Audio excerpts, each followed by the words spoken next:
impamvu uvuze abasore nibo bafite imbaraga zo gusimbuka cyane. Ari umuntu umwe wambajije ngo se umuhagiye mubwira urubyiruko ngo bakaririmbagaho toya gihe cyabo nicyo kuririmba cyane. None se ni bataririmba gahoro bakanywa gahoro niho tubashobora.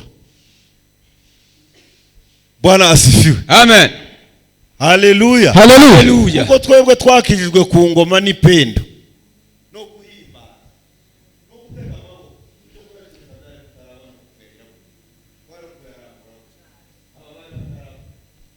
natwe ubwacu tukiyarambura. None abatarabonye haramburwa baranambura yabo bakwiye kuyakigiye cyane.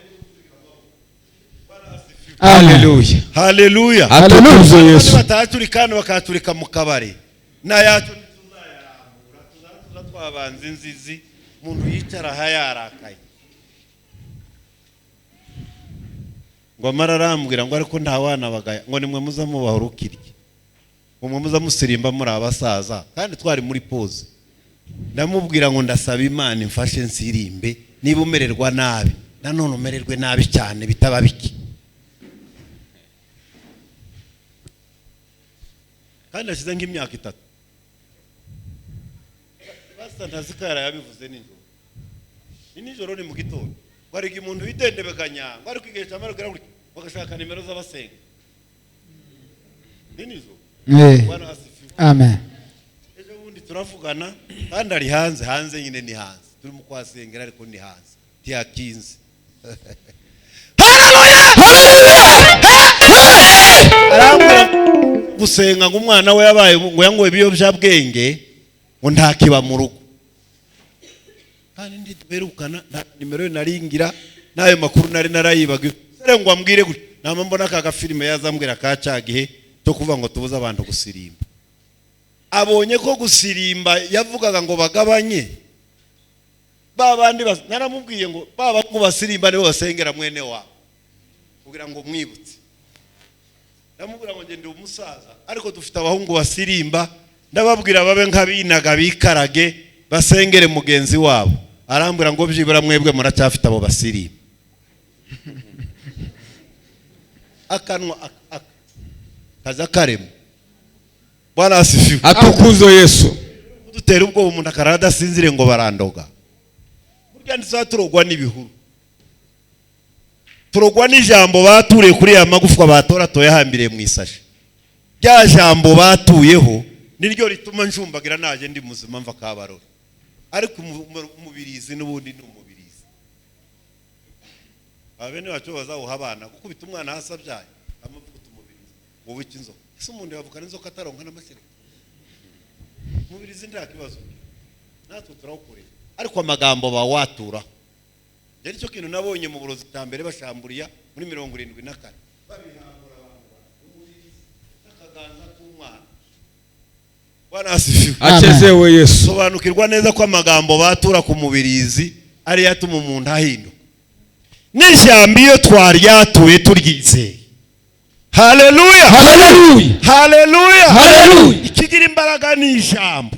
Si ibiro by'umuntu kuba muremure cyangwa munini cyangwa muto cyane. Ni imbaraga z'ijambo zihambiriyeho kwizera. Bwana asifiwe. Achezewe Kristo. Wavuga ijambo kumva ijambo raryizeye rikagenda rigakubita hando kandi ukumva ryagezeyo hatakubwiye ngo naryakiriye ntajwi wumvise rikubwira ngo ijambo wohereje ringezeho. Uzarebe no gusenga hari igihe usenga kumva isengesho ryageze ahantu ariko hakaba n'igihe usenga kumva ryabaye muri kazengerera hano kandi wisuzuma ukumva nta cyupfa n'Imana. Ariko hari umwanditsi wavuze ngo niyo n'indirimbo zakamye n'icyo ukunda kitagikunze wasenga ukumva ndibikunda ngo uzuguma ngo nushaka wasinzire ngo utintirize ngo Imana ibiraho hafi yayireba kwihangana kwa. Bwana asifiwe. Atukuzo Yesu. Bwana asifiwe. Haleluya. Bwana asifiwe. Amen, amen. Ntabwo twakijijwe ngo dusigarane n'amahimba. Twaje tuje. Icyo twihana ni ibitwizingira uvuye umwanditsi w'Abaheburayo yavuze. Bwana asifiwe. Amen. Ngo Dawudi yarasenze aravuga ngo Mana uje undinde ibyaha by'ibyitumana. Nicara nkaganira ngo ndakora iki cyaha ndagitegura nkagipangira n'amasaha ngishakira na transport ngatega naho ngikorera hakaba harazo Dawudi araba nguzandinde ibyo byaha nitumye nararanye umugambi nkabigwamo zaza ngo mu byaha kuko ndi umunyamubiri. Haleluya, haleluya, pembeni we marafadhi berezi mani cyohe. haleluya, haleluya, haleluya. Kiranuka ndi munsi isanzure nanduye, ariko sinzaza nkora icyaha natekereje nagambiriye, nzaza ngambirira kugukorera. Bwana asifiwe, amen. Ariko bene ikinaguyemo kintunguye kinizingiyeho vuba, Mana imbabazi zawe zisumba ikirere. Amen, amen. Dawudi yarazi kwihana, ujya kwihana akavuga icyongereza atakizi, utinya kurasi icyaha mu izina kandi wagikoze mu kinyarwanda ariko ukakihana mu cyongereza. Ntabwo ari we mbaye mvuga, turamenyeranye. Bwana asifiwe, amen. Kandi icyongereza warakizi, twe bamuze nitwe tuvuga icyongereza, kagira ifunwe zo kuvuga icyaha nakoze, ntaragize isoni zo kugikora. So kandi nduzi nuko bayandika. Donc nduzi nibitangira gute icyaha wakikoze mu kinyarwanda kihane mu kinyarwanda. Bwana asifiwe, haleluya. Nagize intege ngo oya vuga icyaha mu izina kuko wagikoze udahavuga icyongereza n'igifaransa. Ninkivuga baramenya ko nacumwe kandi wacumwe ijuru ryakubonye. Reka somirja Abakolosayi ndasoma kiriya gice bavuze nako cy'umurongo giterane, some n'ikindi nanone gituma twumva neza iri jambo ryo hasi. 3:16 Abakolosayi haravuga ngo ijambo rya Kristo ribe muri mwe rigwiriye rifite ubwenge bwose, mwigishanye muhugurane muri zaburi n'indirimbo n'ibihimbano by'umwuka, muririmbirana Imana ibishimirwe mu mitima yanyu, kandi icyo muzavuga cyose n'ibyo muzakora muje mubikora byose mu izina ry'Umwami Yesu, mushima Imana Data wa twese kubw'uwo. Reka mvuge ijambo ry'Imana ribe muri mwe rigwiriye. Reka dusome irindi jambo rituma ijambo ry'Imana rigwira muri twe. Abakolosayi igice cya 3 umurongo wa 1 haravuga ngo nuko rero niba mwarazuranywe na Kristo muje mushaka ibiri mu ijuru aho Kristo ari yicaye iburyo bw'Imana, muje muhuza umutima kubiri hejuru atari kubiri mu isi, kuko mwapfuye kandi ubugingo bwanyu bukaba buhishanywe na Kristo mu Mana. Kandi ubwo Kristo ari we bugingo bwacu azerekanwa namwe muhere ko mwerekanwa nawe muri mu bwiza. Kondisiyo kugira ngo ijambo ry'Imana rigume muri twe rigwiriye nuko banza kumenya ngo se napfanye na Kristo, byashoboka ko mwapfana ariko nduzukane nawe. Abapfuye bose ntibazutse, ategereje itorero niri zamurwa bazuke, abatazagenda mu muzuko w'itorero bazagenda mu gihe cy'imperuka, ariko Yesu we yarapfuye arazuka ni muzima. Bwana asifiwe, kugira ngo ijambo ry'Imana ribe muri twe rigwiriye, umuntu nuko banza kumenya niba yarapfanye na Kristo yamara akazukana nawe, kandi yazutse ubutazongera gupfa. Bwana asifiwe, reka tuvuga aya magambo muri iriya minota isigaye mikeya. Bwana asifiwe, amen. Iki gitabo cy'Abakolosayi twaraye tubivuze. Haleluya, haleluya. Paulo yanditse ibitabo byinshi kugira ngo ni 13 were mu baro mukageza muri Filimoni, ariko kugira ngo tubyumve neza aratworohereza abishira mu matsinda 4. Bwana asifiwe, amen. Inzandiko zibiri nizo z'ubuhanuzi za Paulo, urwandiko rw'Abatesalonike rwa mbere n'urwa Tesalonike ba kabiri azita itsinda ry'inzandiko z'abahanuzi ry'ubuhanuzi. Bwana asifiwe, haleluya. Inzandiko enye azita inzandiko z'agakiza, Abagalatiya, Abakorindo ba mbere, Abakorindo ba kabiri, Abaroma. Itsinda rya gatatu ari ryo turimo rikabamwe inzandiko enye, urwandiko rw'Abakolosayi, urwandiko rwa Filimoni, urwandiko rw'Abaefeso, urwandiko rw'Abafilipi. ziba inzandiko zo muri gereza, kuko twarabivuze nijoro yazandikiye muri gereza. Haleluya. Ashingiye ku makuru twaraye tuvuze Epafura yamuzaniye y'akajagari kabaye i Kolosayi, abantu baje koga no gusinda, bateje akajagari, inyigisho ziribagirana. Haleluya. Abantu batangira kuyoborwa n'ubwenge aho kuyoborwa n'ijambo.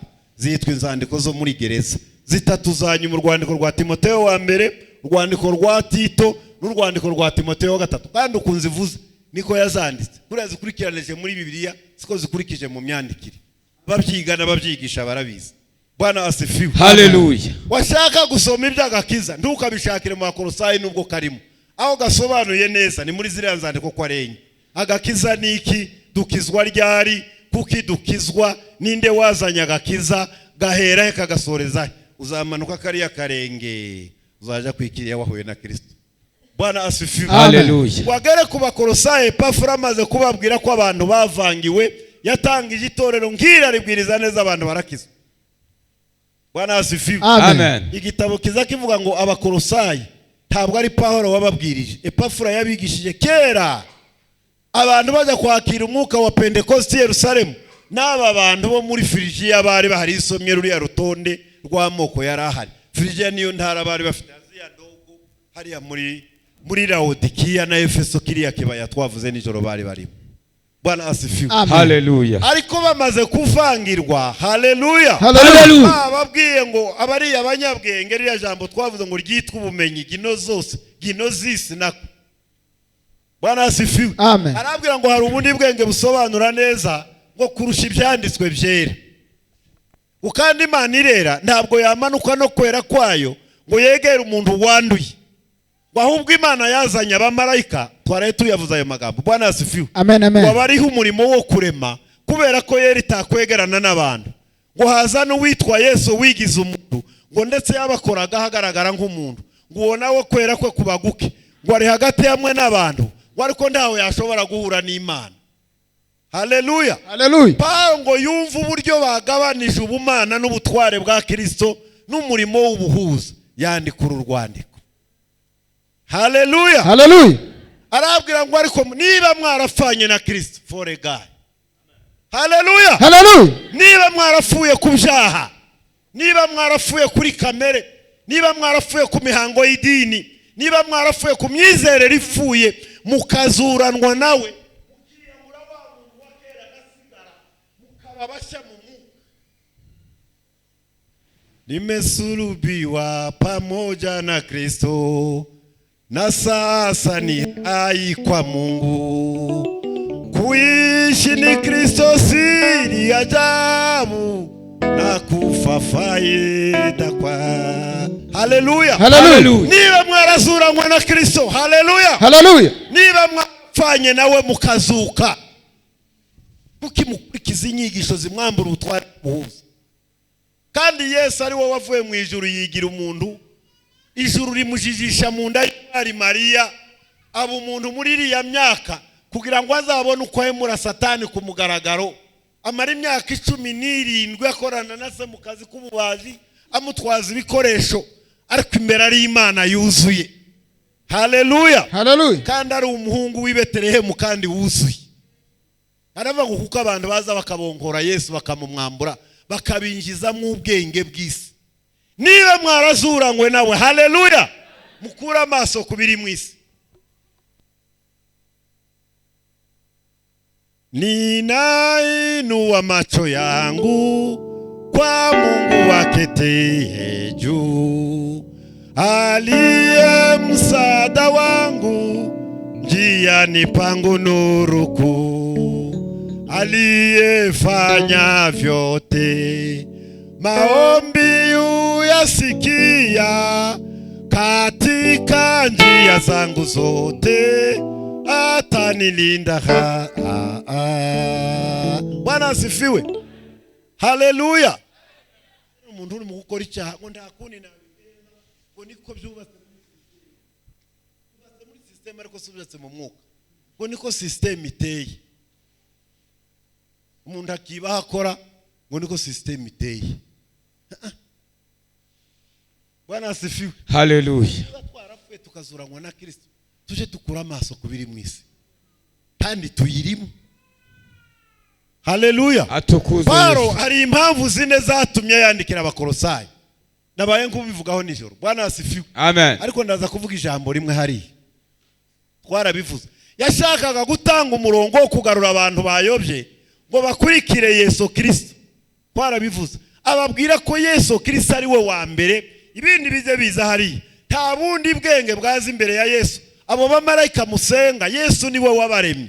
Nimuve muri ubwo bujiji n'ubuyobe. Haleluya. Haleluya. Yesu niwe wa mbere kandi niwe muhuza wenyine. Niwe wenyine uduhuza n'Imana ku kiguzi cy'amaraso yamene. Ndio. Yagombaga kwandika kugira ngo abaho umurongo abibutse ko Yesu niwe wa mbere muri byose. Ubwo bwenge bundi bwaje bwasenye itoro ry'Ikolosayi ry'abantu b'abanebwe b'abapagani baje koga muri iriya vino bamara bava mu biyaga bakaza bakayobya, iteraniro rikaba ryapfuye. Epafura akaba yaje asanga muri gereza ambwira aya makuru, kandi hari aho uzasoma avuga ngo Epafura ngo imbohe tubohamwe. Ntabwo yaraboshwe fizikemo, yageze yahitamo umukozi wa Paulo, arebye agahinda afite yigira umukozi, kandi yarayoboraga ari amatorero 3 twavuze nijoro. Bwana asifiwe. Amen. Abana na Paulo iriya myaka birafungiwe i Roma amukorera. Niyo mpamvu yavuze ngo Epafura mugenzi wawe uyihasomye aravuga ngo imbohe tubohamwe ngo arabatasha. Yaraboshwe mu minyururu. Haleluya. Haleluya. Yagumye i Roma muri gereza kugira ngo abane na Paulo, kuko yarabandika yaje gusoza kiriya gice cya 4 tuzavuga ku cyumweru dusezera atanga indaje. Aravuga ngo mubandahirize ngo kandi nizera kubageraho vuba kubwo kwizera inkunga y'amasengesho yayo. Amen. Tumupe Bwana utukufu. Ndio. Haleluya. Haleluya. Kugira ngo zazana na Epafura yagiye gutanga amakuru tukiko iwasigarana n'umukozi w'Imana, kumuhanagurira inkweto, kumumesera, kumufasha konsolasi y'agahinda yararimo, ngo yitwaga ko ari imfungwa y'Abaroma, ngo ariko akavuga ko ari imbohe ya Kristo. Paulo yari yaragiye mu mwuka. Bwana asifiwe. Amen. Munzani wakavuga ngo njewe mwifungwa y'Abaroma, ngo ariko imbohe ya Kristo. Yanditse ashaka kubaho umurongo, nimugaruke ibitekerezo byanyu bigaruke, Yesu niwe wa mbere. Icya kabiri. Haleluya. Haleluya. Yanditse ashaka gusenya inyigisho z'ubuyobe zari zimaze gufata intera nini cyane. Icya gatatu twarabivuze, yagombaga kwandikira Onesimo urwandiko rumusabira imbabazi kwa shebuja Filimoni kugira ngo arindwe kiriya gihano cy'imbata agombaga kubambwa cyangwa agatererwa mu nyamaswa cyangwa agakurwaho bimwe mu ngingo z'umubiri. Bwana asifiwe. Cyangwa agakubita inkoni zitagira umubare.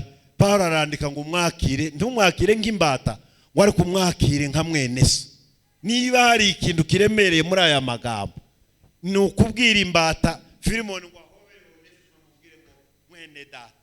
Imbata ni nk'itungo utunze, rero n'itungo rigirira imbabazi. Bwana asifiwe. Amen. Umwakire nk'imbata yagukoreraga, ngo ariko noneho Onesimo mu Kigiriki bisobanura ngo ugira umumaro cyangwa se umunyamumaro. Haleluya. Haleluya. Wazangirira umumaro, ngo ariko cyane cyane wewe, ngo kandi niba hari umwenda umubaraho duhereze data icyubahiro. Haleluya. Haleluya. Niba hari n'umwenda ubara kuri Onesimo imbata yawe, uwunandikeho nzaza mwishuri, kuko ndakiri wa wundi w'imbata yakire Kristo, kuko yagiye ahunga ubujura, wagere muri gereza ahurayo na Paulo. Twarabivuze, Paulo aramusengera arakizwa, amusubiza mu itorero ry'Ikolosayi kuko basengeraga mwa Filimoni. Uru rwandiko rwagombaga kugenda ruhekeranye n'urwa Kolosayi kuko yari umwe mu bagize itorero. Bwana asifiwe. Haleluya. Yagombaga kwandika urwandiko. Urwaka impamvu ya 4 yagombaga kwandikira Filimoni, ko agomba kugira moyo mukunjufu, akagira umutima ubohotse wo kwakira imbata, atakifata nka shebuja ahubwo amufata nka mwene se. Reka tuvuge hari amatsinda menshi, reka tuvuge itsinda rimwe. Itsinda rimwe ry'abari abantu bayobeje abandi babakuramo kwizera, kandi ibi byabaye kera, byatangiriye mu butayu. Isome mu rwandiko rwa mbere rwa Timoteyo ngira ngo ni wavuga amakuru y'abari abarozi babiri bo mu Giputa, yani na Yambure, bariya bahora babanye na Mose mu kibuga zabo ya Mose gusa yaje kuzimira, ariko baramukerereje hari. Bwana asifiwe. Haleluya. Haleluya. Atukuze Yesu. Bakabiri bazanye igihuha cyubika kwizera kwa benshi. Nibyo nari mvuze mu rwandiko rwa Timoteyo. umugabo witwa Humenayo na Fileto bari abakristo b'abayoboke b'abarokore bakirijwe, ariko ngo bamare gusubira inyuma ikintu kiza kigora no kugaragazwa n'umuntu mwasenganye abakuzi wese abazaba intege nke zawe naho ugira imbaraga, kandi yaje kugaragaza aza kandira hari ugira imbaraga takubwira ngo mushe nibi twabivuyemo na tuzi ko twasenganaga. Hari umwana nabatije Nyamirambo ngira umushumba w'itorero ngo agere muri Kenya afatwa n'ikura y'ubuntu, none ngo agere akaza yigisha abana baramaza atari kwahora na Pastor Dieudonné wamubwira ko yayobye ati naje ni kurwana n'umutima. Ise yari umusinzi twasenze imyaka 3 kugira ngo sakize, kandi ngo akizwa avuyeyo ati nza ndekereza pastor wanje n'iryo jambo yavuze, namubwira ngo gutanga icya 10 n'icyaha n'uburyo akarenge kiwe n'igitaramo cy'urubyiruko babaga mwati ngo buce nja Nairobi arambunga bagira ibitabo uzamusanga igitabo k'ibasakira n'ikiri. Iyo umuntu ajya kuyoba, haleluya, amen, tiyayoba ku magambo y'amabwire azasoma Bibiliya adakeneye gukizwa ashakamwe amagambo y'intambara. Nagaza nkunda kubibwira abantu ntimukaze mwishora mu bintu by'abayisilamu muri abanebwe gusoma. Abayisilamu bazi Bibiliya bamara bakongeraho Korowani, wamubwira ngo kizo akama kubwira icyanditswe waba utakizi ukabudukojeje isoni. Twatangira urusengero Nyamirambo tuba mu Bayisilamu, umuntu wamara kwaka nk'uko abantu basiri ngo tuje kubwiriza Abayisilamu ndi mwicare n'amaranga uraje kubwiriza Abayisilamu ari n'ijambo ufite yari kiriza disk aka ka diskete kagushuhije ubwonko waje imbere mu Isilamu wize Bibiliya Bwana asifiwe, haleluya, akigana Korowani wewe wasenze utagira n'abani se tugabanya amaranga mutima ijambo ribanze rigwire muri twe. Haleluya, haleluya, hey kibazo umuntu ari mu gushyuha umwaka umwe undi akazaza akicara ku ntebe y'inyuma, kandi nta kintu kiza kibangamira umuntu. Iyo wahinduye ikicaro batakwimuye wagiye. Bwana asifiwe, amen. Iyo umuntu ari mu bihe byiza azayumva nakererwa akicara inyuma ndiyumva akarwanira imyanya y'imbere atari gushaka icyubahiro arubwira ngo yumva amagambo yose, ariko iyo yatangiye gutera za ntambwe 9 zo gusubira inyuma mugani wa mukristo. Bwana asifiwe, amen. Azakererwa ku bushake kugira ngo yicare ku ntebe y'inyuma, kandi akicara amanye n'undi kugira ngo umushumba atamubona mu maso akamubwira ngo asenge. Nta wakubwira kuko umuntu azabwira umuntu ngo usenge kuko yumva hari rukuruzi mwahuje. Ntiwapfa kubwira umuntu ngo ubwo adaheruka ugasanga umuntu yicaye yitunze inyuma y'undi, upungufu wa neno. Bwana asifiwe, atukuzwe Yesu. Kuramubona mu gisimba kuwe neza n'umuvuga butumushushe undi mwaka bazavuga ngo oya nta mwanya ufite. Paulo aravuga ngo haleluya, haleluya, niba ijambo ry'Imana mushaka ko rigwira muri mwe nimubanze musubire mu mibare muvuge ngo se nafanye na Kristo zukana nawe. Twari tugeze kuri Humenayo na Fileto bagabo basubiye inyuma bava mu byizero. Paulo yanyura handagiye kuvuga ubutumwa bakaca bakababwira ngo biriya babwira ni ibinyoma muzuko warangiye kera. Jo iyo hasomye aravuga ngo hubika kwizera kwa bamwe. Ese warabaye turaba bananirwa kwizera bananirwa no kugwa bahagarara hagati kubera kutamenya ibyanditswe. Bwana asifiwe, atukuzwe Yesu. Nibyo biza biduha umurongo nkamenya ko nayobye cyangwa ndi ku murongo, ariko iyo ndabyanditswe binyobora ngomba kuyoborwa n'ibije. Nibasirimba ndasirimba, nibavuga ku ndimi nanjye ndabivuga simbura amagambo ngerekeranya gahura, nibavuga ko beretswe nanjye simbura bo mperereza hanze kamenya amakuru yangava ngo umwuka arambwiye kandi bayambwiriye hariya, nanjye ndaguma ngerageze kuko ndi vide. Nta jambo rinyobora, nta mana ndinya, nta niyo nubaha, nyobowe n'amaranga. Haleluya, hey! Haleluya, haleluya. Bakundimi ziriya ndi mubuze ngo nizahe nabivuze nijoro. Muntu yava mu mazi bamo bati ngo numupanze barabara izivugwa n'umuntu wataraga. Bwana asifiwe, atukuzwe Yesu. Nayo ubika kwizera. Haleluya, haleluya. Kwaje kwandikira Timoteyo aramubwira ngo uzirinde bari abagabo, ariko cyane cyane uzirinde umugabo witwa Alexander umucuzi w'imiringa kuko yarambangamiye bwiza mbonaho n'iki n'imbuto nabije umenayo bakazirana ariko Alexander uzamurinde. Hari abo tugomba kwirinda. Bwana asifiwe. Haleluya. Haleluya. Atukuzwe. Batarabo dusengana, batarabo dukorana. Babisubiyemo kenshi cyane. Naramuka mwere n'umupasiteri bakorana. Ubwo bari mu kumuhurahura. Ubwo yateguye inama sinyibamo. Ubwo bari mu kumuvugaho ibihuru. Oya twirinda sabo dusengana. Abo twirinda n'abadafite ijambo muri bo. Ndio. Bwana asifiwe. Asifiwe Yesu. Bakurikiye inyigisho za Humenayo na Fileto. Kandi kubatahura tibisaba guhamagara abayumbe berekwa kure. Haleluya. Haleluya. Umuntu atari mu ijambo abibwamwe bitari ijambo. Kandi n'amagambo yavuga avuga amagambo. Ariko iyo umuntu yakire Kristo nk'umwami n'umukiza agendana ijambo. Haleluya. Haleluya. Ariko iyo nta jambo Satani abibamwe amagambo. Niyo mpamvu Paulo yamubwiye ngo wirinda amagambo y'amazi. Yavuze ijambo ry'amazi na amagambo y'amazi.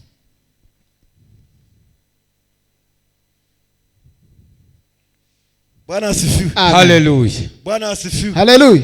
Haleluya. Haleluya. Haleluya. Haleluya. Reka mvuge aba banyuma. Simbuka.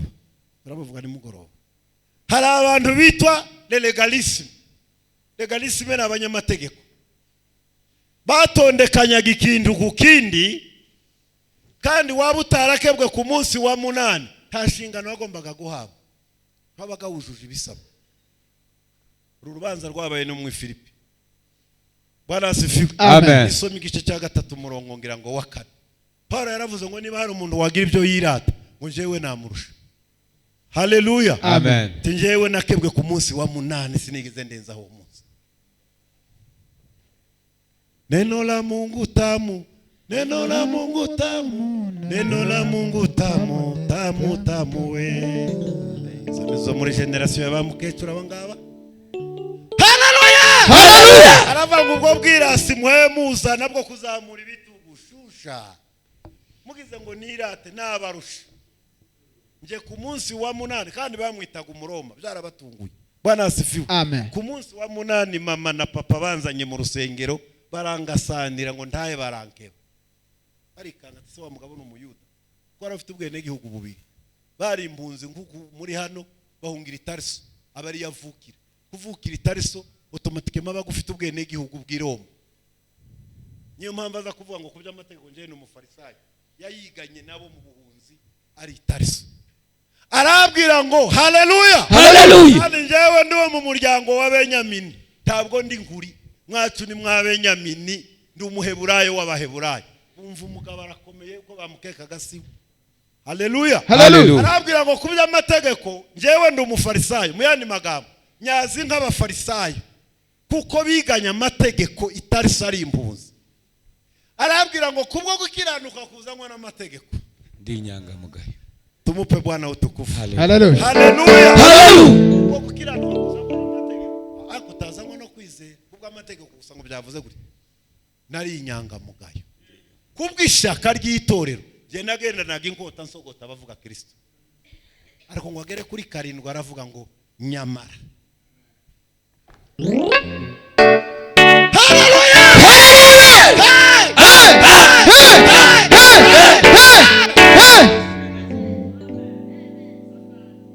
Bwana asifiwe. Haleluya. Byari indamu yaje. Haleluya. Haleluya. Utaraheba byari indamu. Utarakizwa neza. Byari indamu. Turi mu kujana indamu zo mu isi kandi muri Kristo arimo hari indamu nishi. Haleluya. Ukubwira abantu ngo ibintu ndimo ibyo ndimo ubunyine. Aya makuru nyazi muri 85 mu kwezi kwa 7 mu butayi ku kabiri. Bwana asifiwe. Atukuzwe Kristo. Babazwa n'imyaka yanshiranye. Sigengira kandi gutya ngahumagira. Hatua kwa hatua nzikindu ku kindi kitari cyanje sinakijamo. Sinirase mu mbabari. Bwana asifiwe. Amen. Ndabwira impamvu jewe ngitinda muri. Nawe bayigwa wavuga ibyawe. Kuko ibyawe simbivuga ntabyo Imana yambwiye. Bwana asifiwe. Amen. Sibyawe nanze sibyanje. Ibyari indamu. Haleluya. Haleluya. impamvu Paulo yandikiye Onesimo kuja kumusabira imbabazi, imbata yari igenewe ibyaha bine: kubambwa ku musaraba, kumuha inyamaswa, kumukubita ngo nisagira umubare cyangwa kumuca ingingo. Natwe twari imbata z'ibyaha. Kumuririmbira arimo kandi ibyaha byacu byari bikabije, Yesu aza ngo aterwa n'urukundo kudukunda. Bwana asifiwe. Haleluya. Haleluya. Haleluya. Yesu kwaze afata ya liste yanditse ibyaha byacu, niyo yabanjije ku musaraba. Nukuri watekereza amagambo ndi wakora icyaha. Ntabwo dukora icyaha twibagirwa Pasaka. Wibagiwe Pasaka waroga mu gitondo cyangwa ugasambana cyangwa ukiba cyangwa ugasenya urugo rw'undi ukarugambanira bagatandukana. Ariko ikiza kiturinda ni ugutinda muri aya makuru ya Pasaka. Haleluya. Haleluya. Nibyo byabanjije ku musaraba, Yesu yaza bisana. Msalaba niliokolewa kwa damu ya Yesu iliyotolewa. Mwamuzi mwenyewe alinikomboa, akanilipia deni. Bwana asifiwe. Amen. Abantu n'inzira karengane, ibi byaha bigomba kubanza ku musaraba, iri deni naryishura n'imbata zanjye. Ibiragiza imbata bigomba kumbanziriza, nanjye ndaza ndatarabitwikira. Bateye ubisumari, ibibazo byanjye n'ibyawe biri hariya. Ariko turi mu guca ruhinga nyuma tukagarura biriya, twongera nkisubiza mu bubaha. Kandi imbata zabaga zipfumuye amatwi z'amaguru z'umutuku, bagapfumura n'uriya mutsi. Ugenda akavuga ngo isobanura ko ari imbata ya burundu. Turi umuntu ari mu kuba bishop ari imbata ya burundu, yambaye iherena y'umutuku, kubera kutazirikana imbaraga z'amaraso ya Kristo. Duhereze Imana icyubahiro. Haleluya. Haleluya. Nimesulubiwa pamoja na Kristo, na mtu wa kale amekufa hapa, na mambo ya kale yamekwisha pita. Roho yote ni mapya sasa. Turi bazima muri Kristo. Bwana asifiwe. Kuko hari watanze ubugingo bwe ku bwacu. Paulo yandika agashaka gukura abantu iyo ikivuki koza ubwo bwongo ngo bave muri ibyo bakurikire Yesu muzima bakiriye. Birinde buriya bwenge bwose barangaza. Bwana asifiwe. Amen. Niba mwarazuranywe, mwarapfanye na Kristo, mukazuranywa nawe. Bwana asifiwe. Dukura amaso ku biri mu isi, tuyahoze ku biri mu ijuru aho Umwami wacu ari. Dufite randevu. Msende mu gusoma amagambo bunyine, umva inyigisho zo kugaruka kwa Yesu. Yaba abantu bari baretse ngo twigishe inyirimo zo inyigisho zo kugaruka kwa Yesu.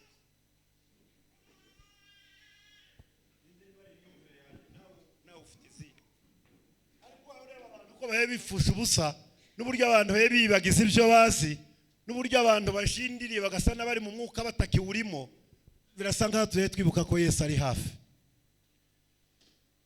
Turi hafi yo kuzabona Yesu aje.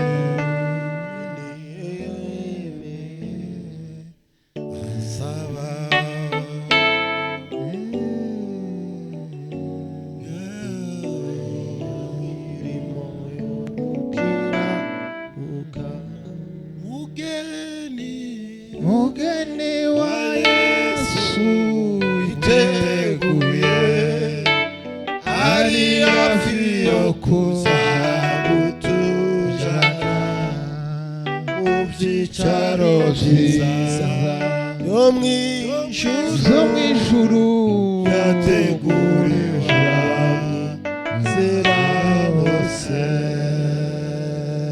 Tuba nkabagira amaboko. Haleluya. Haleluya. Haleluya.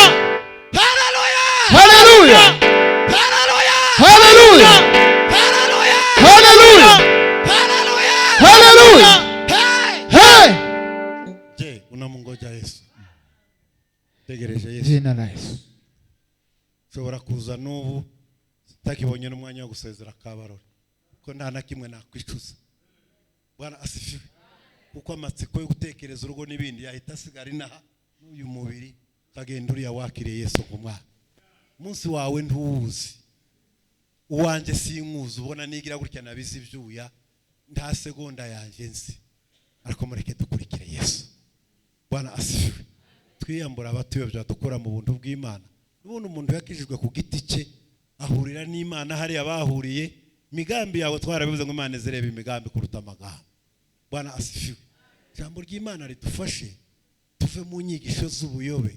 Yesu akomeza abo wa mbere mu mitima kuko niwe dutegereje, nta wundi uretse Yesu. Imana idufashe kandi Imana iduhane umugisha.